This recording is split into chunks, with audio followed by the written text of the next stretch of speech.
So काही लोकं असे असतात ना, की ज्यांना उगाच समोरच्याला आपलं म्हणणं पटवून देण्याचा एक अट्टाहास असतो किंवा मग समोरच्याने आपलंच ऐकावं, व्हॉटएव्हर. तर माझी फ्रेंड आहे आणि ऑल्वेज ही गोष्ट घडते हां आमच्यामध्ये, ऑल्वेज.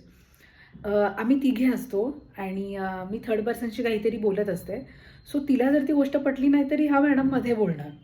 बोलणार ते बोलणार, वरती असं असतं, "नाही अगं, हे असंच असतं पण ते तसंच आहे. पण तू कशाला असं केलं? मग मग तू असं कर ना, मग तू हे नको करू." अरे! माझं काय आहे? पण ठीक आहे ना, तुला पटलं नाहीये, ठीक आहे, इट्स ओके. मग तू शांत बस ना. तू मला का ब्लेम करतेस?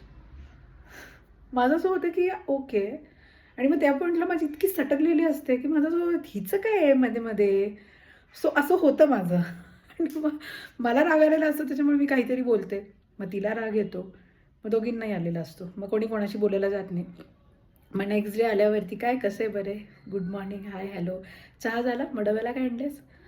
असं नाईस चर्चा होते आमच्यामध्ये आणि मग काल काही घडलंच नाहीये, अशा ह्याच्यामध्ये आम्ही वावरतो.